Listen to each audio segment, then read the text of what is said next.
The Cadillac Series 62 was still running as the sun just touched the rooftops at the corner of 135th Street and Lenox Avenue. 6:22 a.m.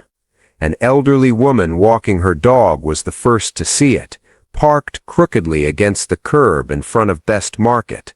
At first she thought someone had parked in a hurry, but as she got closer, she realized the driver's door was wide open, a woman's purse still sitting on the front seat, and the car was running with no one behind the wheel. She stopped, letting the dog go ahead, and then she saw it, a row of large, heavy men's footprints, at least 5 different sets, long drag marks on the pavement, as if someone had been pulled against their will, and right on the rearview mirror, a piece of white cloth embroidered with 3 bold letters standing out like a cold knife.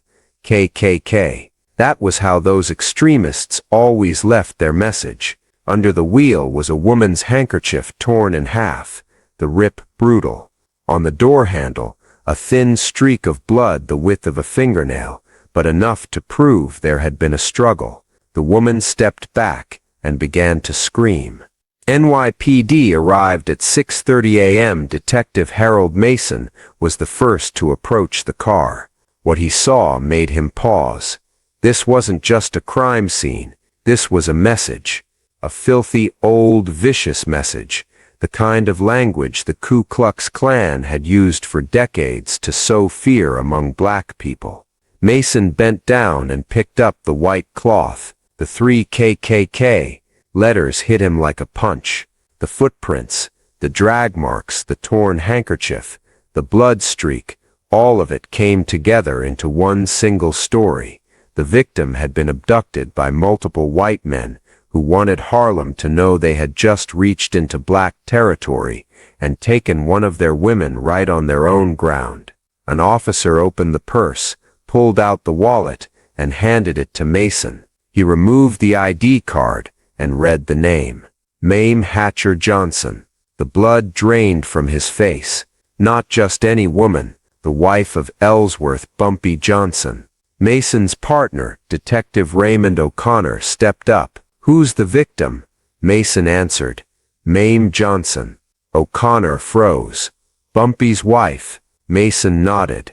The 2 detectives stood in silence. Both immediately understood what this meant and what was about to happen. O'Connor looked at the white cloth, at the marks, then asked, "What do we put in the report?"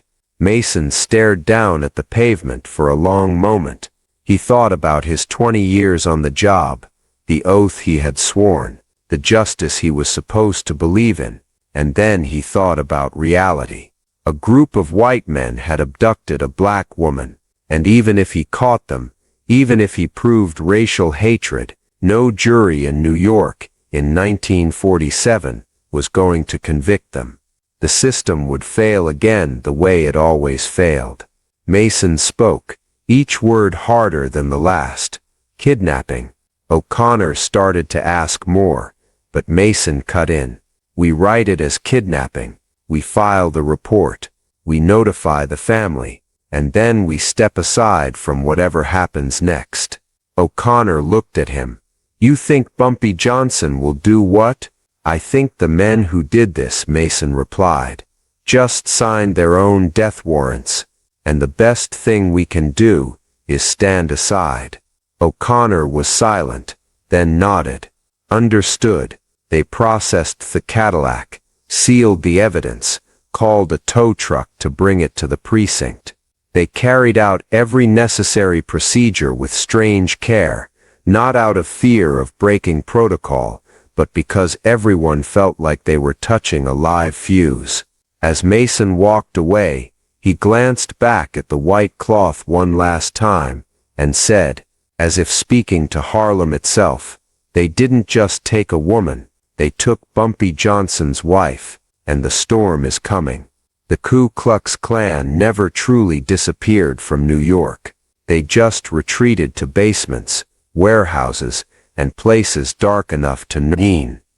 In 1947, a cell of 18 men operated quietly out of an old warehouse on East 98th Street.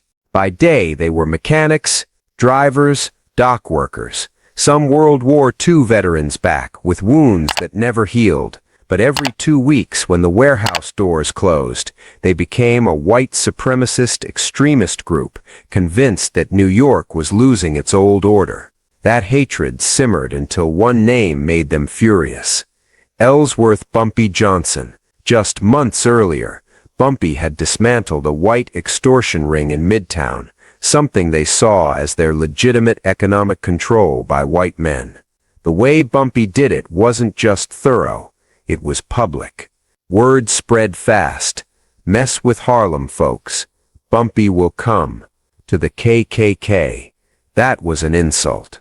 A smart, respected, influential black man. That was exactly the kind of person they most wanted to crush. During a July meeting, the cell's covert leader, William Harrington, a young financier from Long Island, slammed his hand on the table and declared, "Men like him aren't broken with guns. Hit his family, hit the Queen, and the whole board collapses." Harrington didn't act directly. He let others do the dirty work. He just supplied the idea and the money. The target chosen, Mame Hatcher Johnson. Not to kill, just to abduct. Just to make Harlem tremble, to shake Bumpy, to remind the coloreds of their place. None of the 18 in the warehouse objected. They drew lots to select the 5 who would carry it out, as coldly as picking who worked the night shift. The draw produced 5 names. Danny Morrison, mechanic with uncontrollable anger; Rick Sullivan, truck driver; Lou Bennett, veteran, with a fractured mind; Frank Dorsey, warehouse worker; and Charlie Ross, the smallest but rumored to be the cruelest. The plan was laid out cleanly. Tail Mame's routine. Pick the moment when she went to morning service, block the car, subdue her, load her into the truck, and leave a clear white sign, so all of Harlem would understand the message. Harrington gave them a piece of white cloth, embroidered with 3 thick black letters, KKK, as a signature. That morning, 6:05 a.m. on August 3rd, Mame left home on West 138th Street. She drove the Cadillac Series 62 toward Lenox Avenue. Just as the Cadillac turned into the narrow stretch, a white truck roared out and blocked the front, brakes screeching as tires bit the pavement. 5 men jumped down almost in unison. Morrison smashed the windshield. Mame didn't even have time to scream before the door was yanked open and Bennett dragged her out of the driver's seat. Rick and Frank each pinned an arm. A blow from a baton handle to the head left her dazed for seconds. Charlie Ross opened the truck door. They shoved Mame inside like captured cargo. Before climbing in, Morrison pulled out the white cloth and neatly pinned it to the Cadillac's rearview mirror, like a declaration they wanted everyone to see. The truck roared to life, turned toward the East River, and vanished into the narrow streets east of Manhattan in minutes. Left behind was the Cadillac still running, door wide open, purse untouched, and the most blatant racist message Harlem had seen since the Great Depression. To the KKK, this was strategy. They thought they would sow fear, terrify Harlem, drive Bumpy Johnson to despair. But they didn't understand that Harlem never bowed to violence, and the very last person in the world they should have touched was Bumpy Johnson's wife. They wanted Bumpy to submit. Instead, they had just awakened a war. 7:12 a.m. The phone in Bumpy Johnson's office on Lenox Avenue rang 3 times before Illinois. Gordon forced himself to speak over the lump in his throat.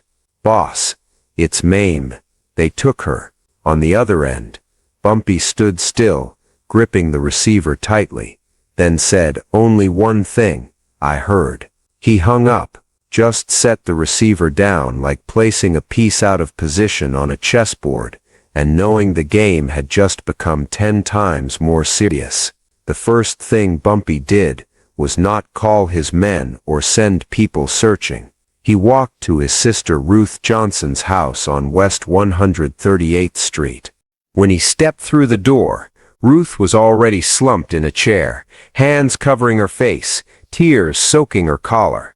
Neighbors stood around, none daring to speak. When she saw Bumpy, Ruth just shook her head and choked out, "They want to cut out your heart."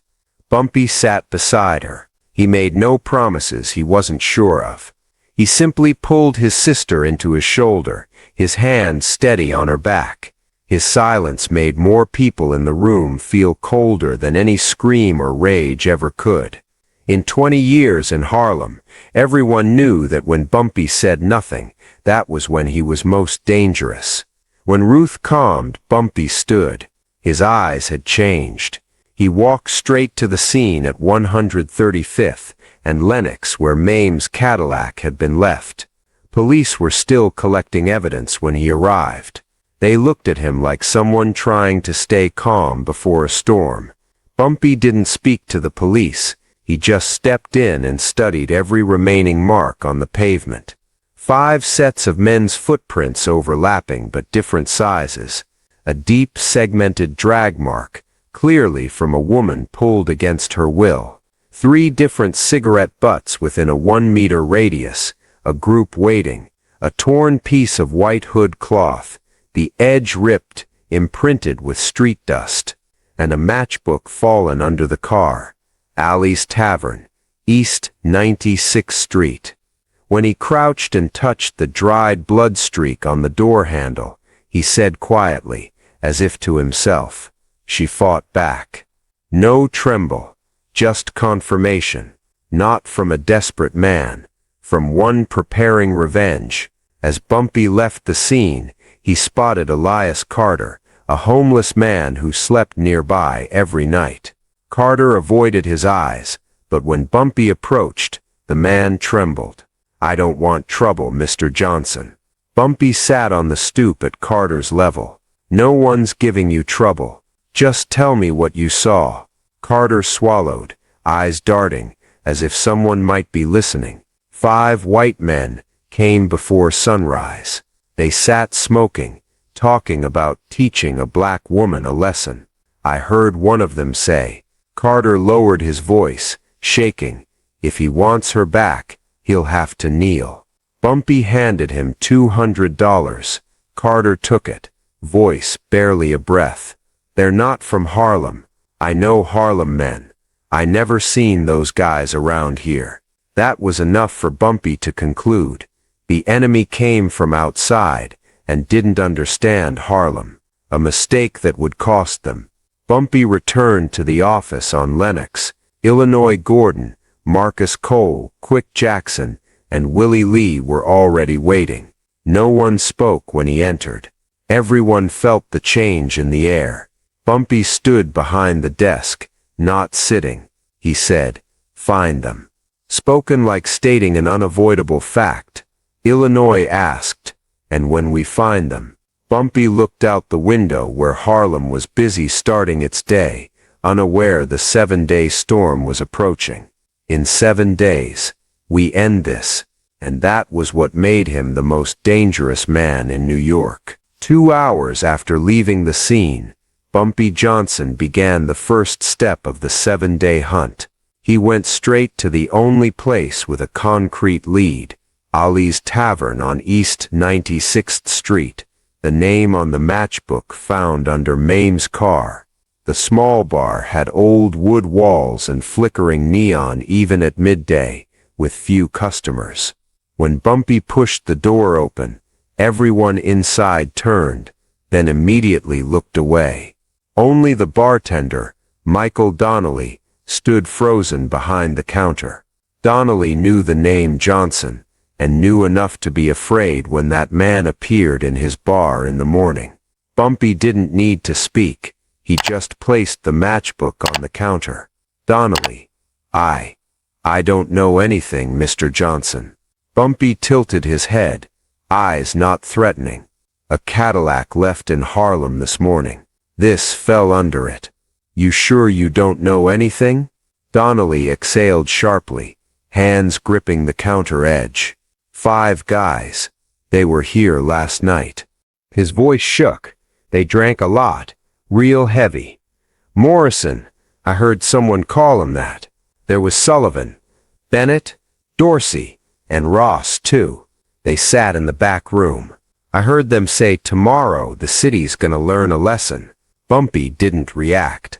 Donnelly continued. I heard one more name, Harrington. I don't know who he is. They talked about him like he gave the orders. And they left in an old white International truck. I don't remember the plate, but the back door had a big dent. Bumpy pocketed the matchbook and nodded. He hadn't come to threaten the man. He came to confirm the trail, and that trail led him to the next place. The old warehouse on East 98th Street, the spot locals still whispered about as where strangers gather on Friday nights. The warehouse stood silent among abandoned buildings. The iron door was closed but unlocked. Bumpy pushed it gently and stepped inside. The smell of old tobacco hit him immediately. He looked at the concrete floor, 3 different cigarette butts, identical to the 3 types he'd collected under the Cadillac. Too much coincidence to be random. On a dusty, thick wooden table, a long blonde hair lay plainly visible. Lou Bennett, the only one in the group with hair like that. It confirmed this was their meeting place. But more than that, in the corner near old crates, Bumpy saw a crumpled piece of paper. He picked it up, dusted it off. A bank promissory note. The payer's name, William Harrington. Not Morrison, not the foot soldiers. This was money from someone with standing, someone pulling strings from behind. Bumpy stared at the paper for a long time, then folded it carefully, as if it were a map leading to the heart of evil. Not just 5 stupid guys, he said softly, almost under his breath. This is much bigger. He stepped out of the warehouse onto the empty street of East 98th. The sun was high now. Foot traffic had returned, and no one knew that someone had just touched what no one had the right to touch. Bumpy slipped the paper into his breast pocket. If they had touched any other woman, he said as if declaring it to the sky, they might still be alive. He walked on, voice heavier. But they took Mame Hatcher Johnson, and that was their final mistake. Back at the office on Lenox Avenue, Bumpy Johnson now had enough leads to start building the full picture. Donnelly from Alley's Tavern had given the names of the 5 who appeared the night before the abduction, and the rest Bumpy and Illinois Gordon had their people verify through sources in labor circles, factories, and bus depots. The profiles of the 5 emerged clear, as 5 tombstones that needed to be toppled. Danny Morrison, Bronx mechanic, WWE vet back with a head full of violence and a drinking habit that spun out of control. He was the loudest in the group, seen as the leader of the low-level suspects. Rick Sullivan, Queens metalworks laborer, notorious for brutality, once set fire to a warehouse to warn newly hired black workers. The kind who liked seeing others in pain. Lou Bennett, hunter, and the only one in the group, skilled at tracking targets like a scout. He had distinctive blonde hair and could live in the woods for days without leaving traces. Frank Dorsey, driver of the white International truck, the piece confirmed by Donnelly, and Charlie Ross, the least bold, but the type who became dangerous when desperate. He always trailed Morrison like a shadow. Those 5 names together formed the complete list of those who had touched Mame Hatcher Johnson. What was missing was where they were holding her. When Bumpy pressed Donnelly again about any strange place they'd mentioned, Donnelly hesitated, then said he'd heard Morrison drunk and bragging about Harrington's old place near the Hudson River, a spot some suburban folks called the old 2-story mansion, abandoned, but sometimes seeing trucks at night. but Donnelly wasn't sure. He said he caught the name while Morrison was boasting in a drunken rant, unsure if it was real or just talk. Still, it was the best lead they had. Bumpy returned to the Lenox office, where Illinois Gordon, Marcus Cole, Quick Jackson, and Willie Lee had gathered waiting for orders. The room was so quiet, you could hear the second hand of the clock. Bumpy stood in the middle, spreading the 5 suspects' files across the desk, each sheet like a sentence, waiting to be carried out. 5 men, he said clearly. 7 days, they understood. This was a declaration of war, and when these 5 disappear, Bumpy continued, we go to the one behind it all, Harrington. From his eyes, it was clear, this wasn't just revenge, this was cleaning out a cancer that had left its footprint on Harlem soil for too long. After stating the plan, Bumpy began assigning tasks without looking at notes. He remembered every detail in the files. Illinois, Bumpy pointed at Morrison's file. You tail him, he drinks, he's hot-headed, he'll make a mistake. Illinois nodded, gripping the file. Marcus, Bumpy continued, sliding Sullivan's file toward him. Find Rick. He likes burning things. Men like that don't hide long. Marcus pressed his lips together and gave a slight nod. Quick, Bumpy said, placing Bennett's file in Quick Jackson's hand. He's a hunter, might run to the woods. Need someone who can track him without being spotted. Quick replied, only, understood. Willie, Bumpy looked at the last one. You dig into Harrington's entire financial history. I want to know what he owns, near the Hudson, who works for him, who cleans that property. Every brick that moves, I want to know. Willie Lee collected the file and left without waiting for more words. Bumpy's orders never needed repeating. When the 4 had their assignments, Bumpy looked at each in turn, then out the window at Harlem, the city, continuing its life unaware that the next 7 days would change its own history. He spoke the final sentence, like a sentence already passed. We start tonight. Night of day 1 began with the smell of motor oil and the hum of engines in the air. Illinois Gordon and Marcus Cole followed Danny Morrison's trail, all the way from the Bronx to the garage, where he worked the night shift, a small warehouse behind an industrial block on Bruckner Boulevard. Yellow light spilled through dusty windows enough to see Morrison's silhouette drinking beer while working on an old truck. He had no idea 2 shadows had tailed him since he left the bar. When the garage door flew open, Morrison barely turned before Marcus locked his arms behind him, and Illinois clamped a gloved hand over his mouth. They didn't beat him, didn't threaten, just held him like an animal finally cornered. When Bumpy stepped in, Morrison froze. His eyes flickered between defiance and fear. Bumpy walked straight to him, close enough for Morrison to hear his breathing. Where's my wife? The question landed like a stone in still water. Morrison gave a sneering laugh, trying to hold arrogance. You think I'm gonna tell you? No way. The sentence didn't finish.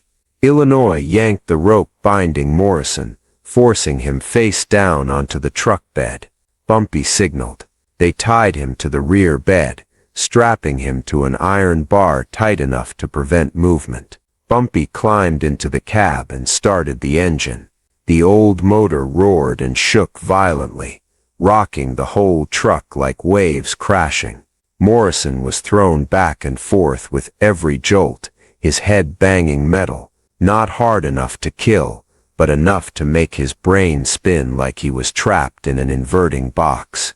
Bumpy called this pulling into the dark. When a man doesn't know what's happening, the mind creates fear worse than reality. The first 10 minutes Morrison tried to stay tough. 20 minutes later he was screaming. When Bumpy shut off the engine, Morrison was nearly unconscious. Bumpy stepped down and said only, "Last time. Where's my wife?" Morrison spat meaningless sounds, then finally croaked. Yonkers, warehouse, near the docks. But they moved her. Moved her this morning. He coughed violently, trying to speak more but out of breath. Bumpy pinned a note to his chest, the words written clearly. 1 down, 6 days left. They left him on the garage floor, not adding a single blow. Fear had done the rest. Day 2 began with rumors spreading like wildfire. Morrison disappeared all night, found slumped outside the garage this morning. Rick Sullivan heard it, while adding 2 more locks to his back door in Queens. He was brutal, but when someone like Morrison went down in just hours, Sullivan knew he was facing someone unlike the black men he'd once dismissed. He carried a gun, drew the curtains, bolted the doors, and stood in the dark all day. But he forgot one thing.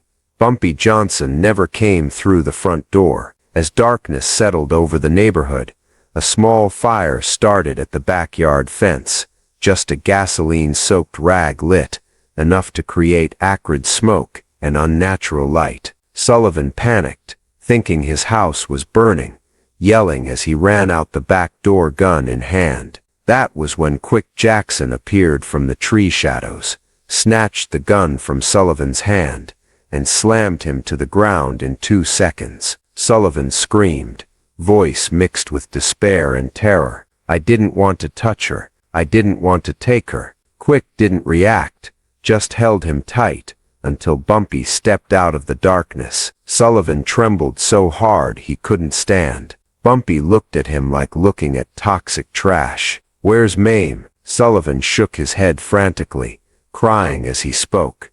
They moved her, right after they saw your car leave Harlem. I swear, I didn't want to do it. Morrison forced me. Harrington runs everything.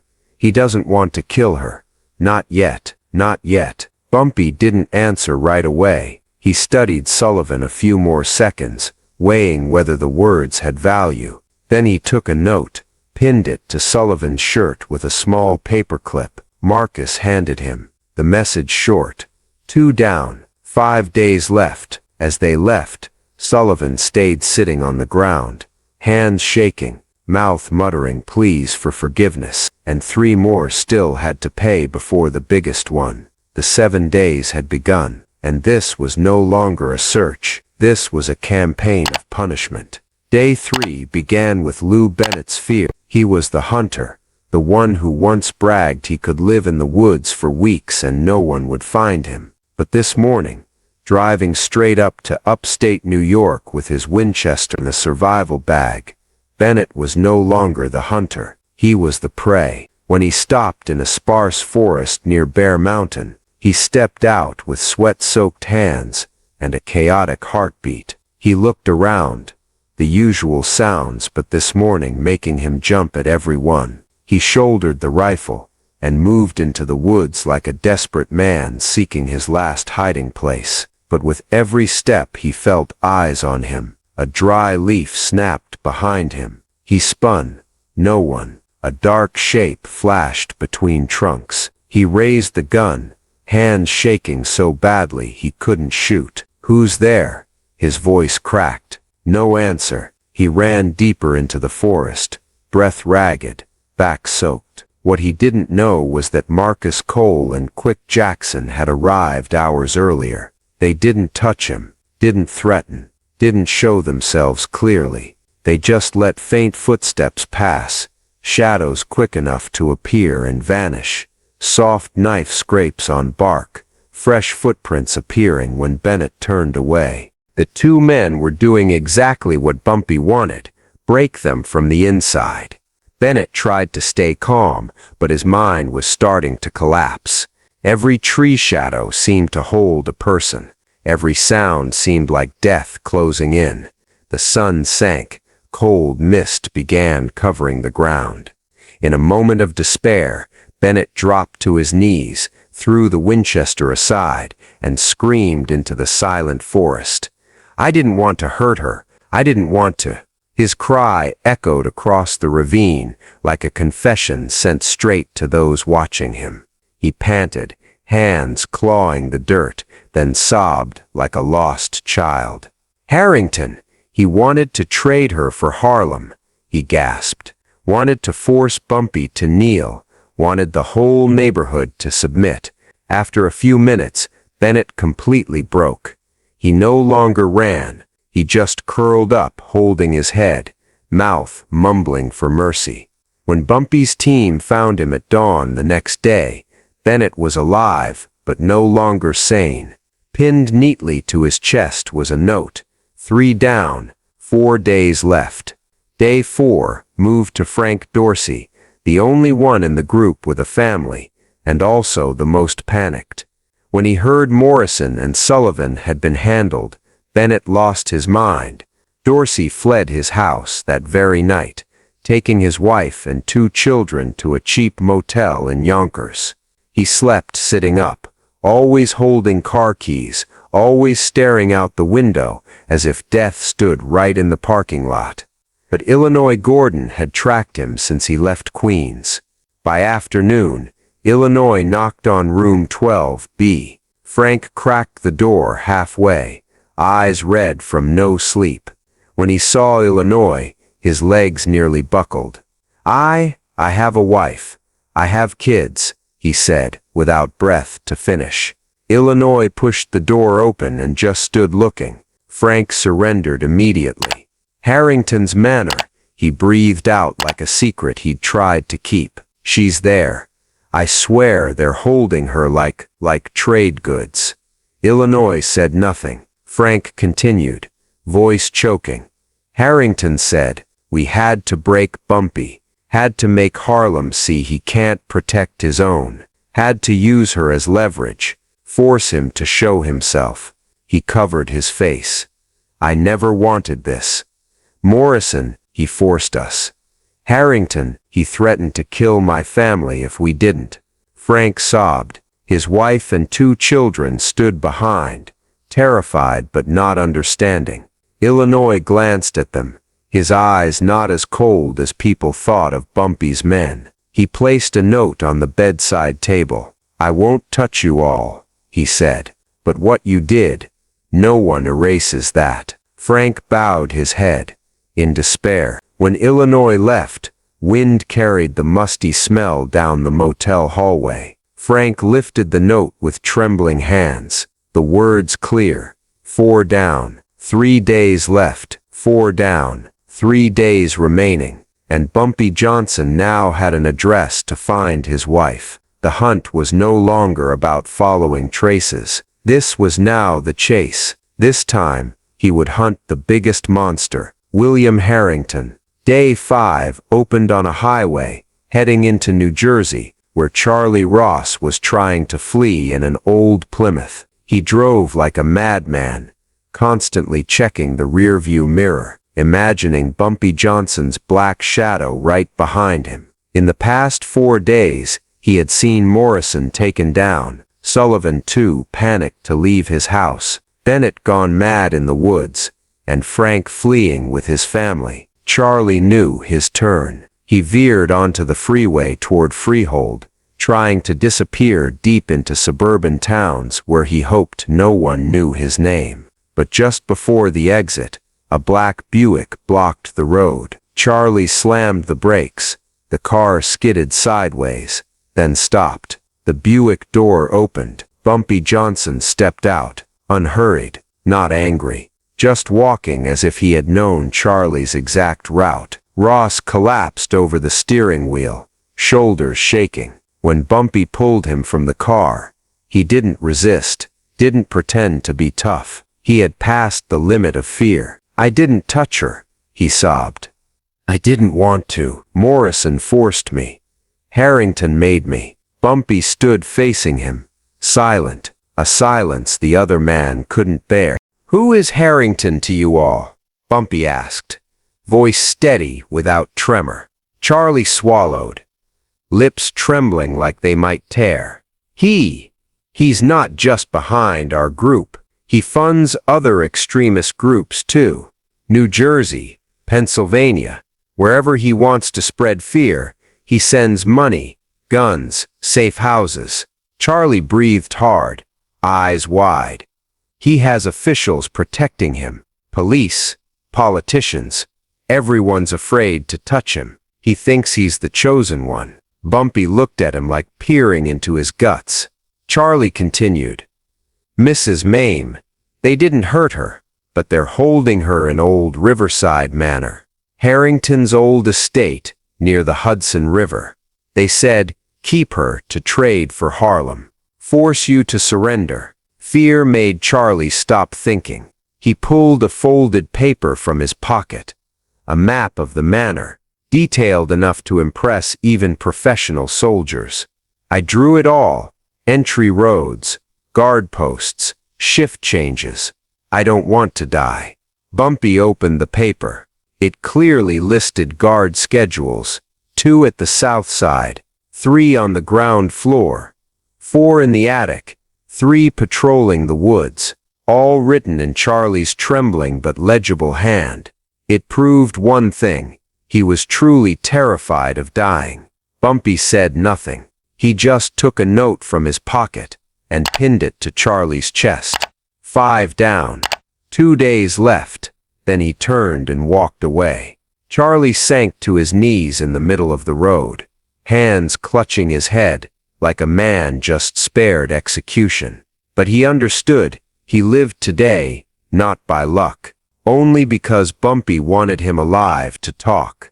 And for Bumpy, that was more terrifying than death. Day 6.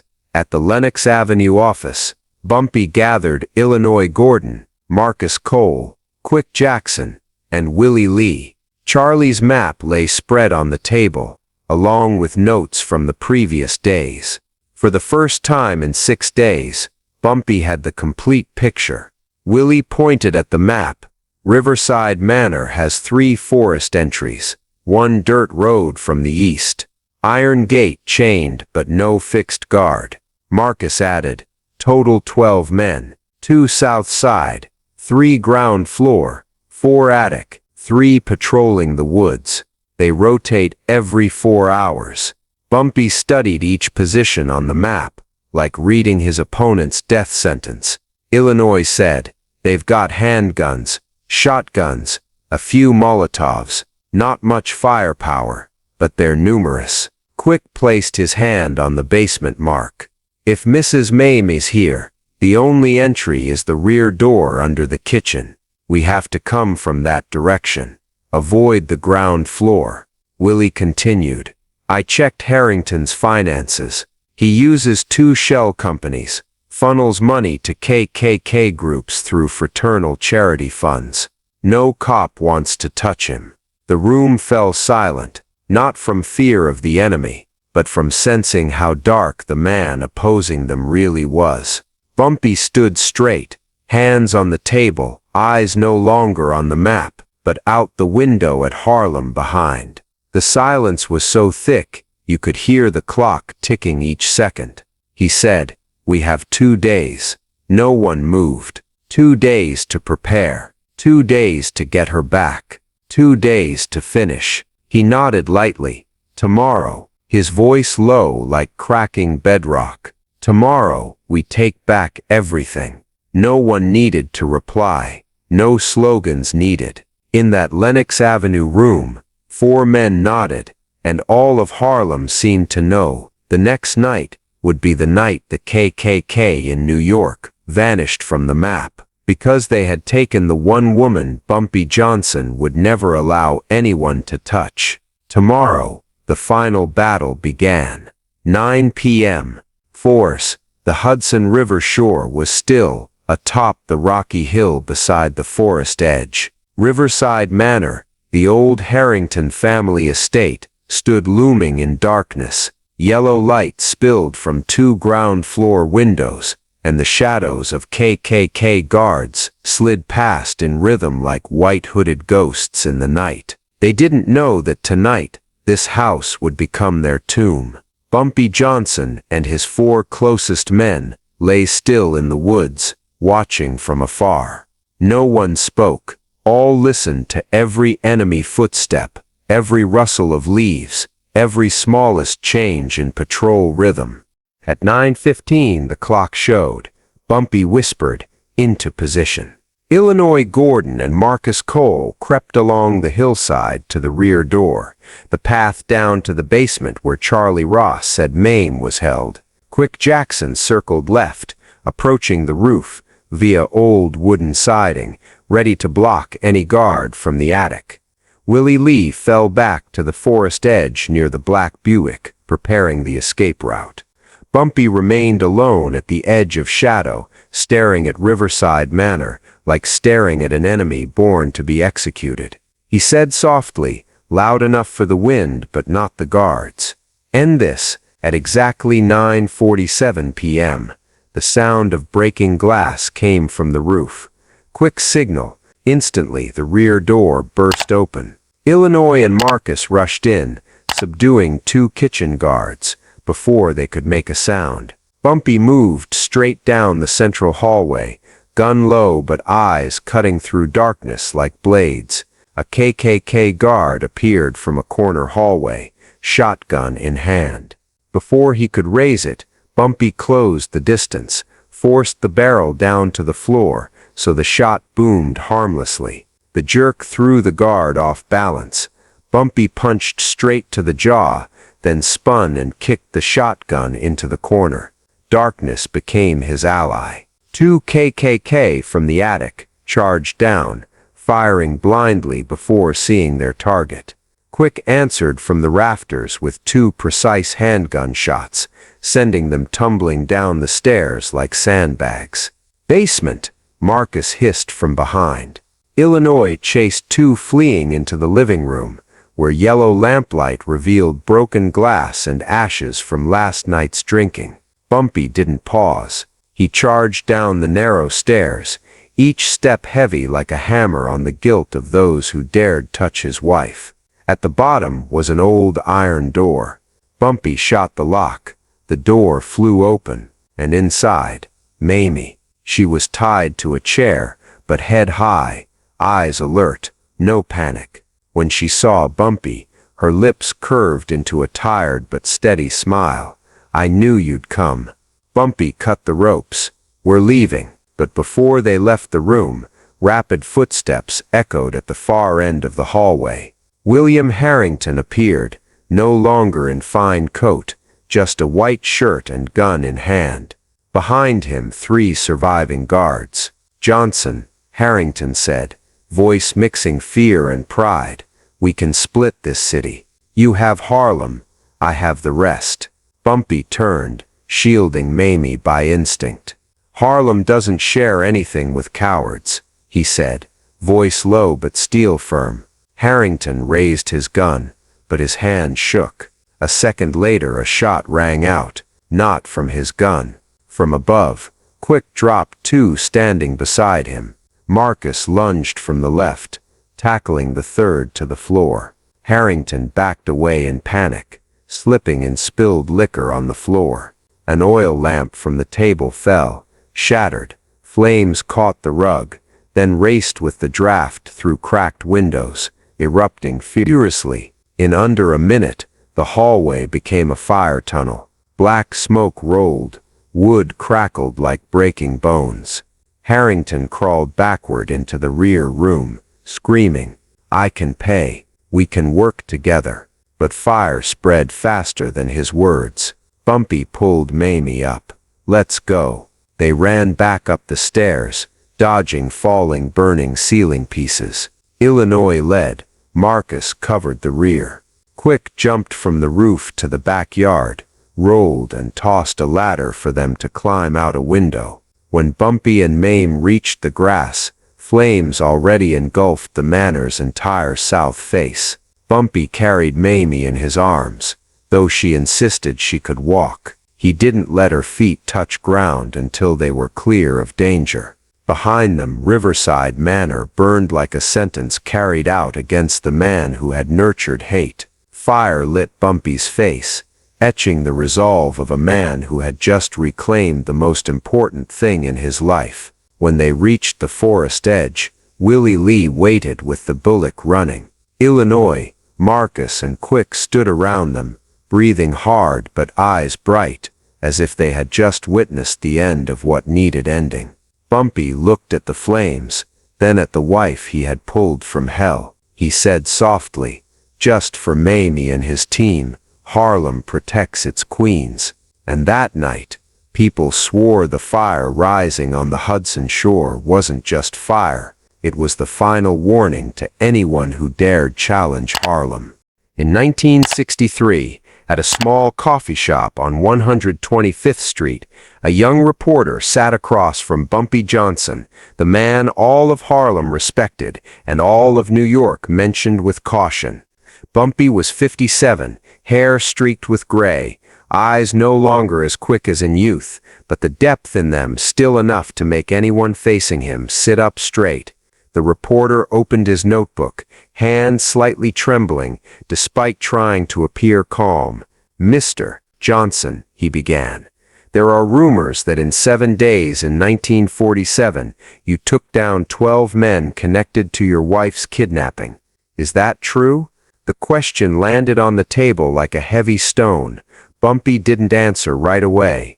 He leaned back, looking out the glass door where Harlem people walked by, faces he had protected for decades. Nearly a minute passed in silence. Finally, he said, "I don't deny it." Then he tilted his head, eyes carrying the weariness of a man who had passed through losses words could never reach. "But I don't confirm it either." The reporter swallowed. "So, do you regret it? If it really happened?" This time, Bumpy looked straight at him. No evasion, no circling. "I don't regret what I did," he said. "I only regret that this system made it necessary." His voice was even carrying no anger, but that very calm made the words heavier than any shout. The reporter wrote quickly, then looked up. "Do you think it was revenge?" This was the only moment Bumpy's lips twitched, as if the young reporter had asked something very naive. "Revenge," he repeated. "No, it wasn't revenge." He placed both hands on the table, chest rising gently with slow breaths.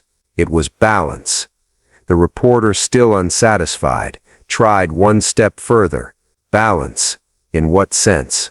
Bumpy looked at him a few more seconds, weighing whether the man was mature enough to understand the answer. Finally he spoke, each word like carving into the table.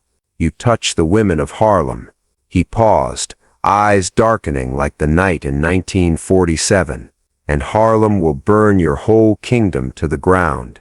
The reporter straightened, stunned, not from a threat, but from the absolute certainty in Bumpy's voice, the certainty of a man who only says what he has already done. The conversation continued a few more minutes, but the most important part had been said. When standing to leave, Bumpy placed money for the coffee on the table and said, "You're a smart kid. If I were you, I'd think carefully before putting any of those words in print."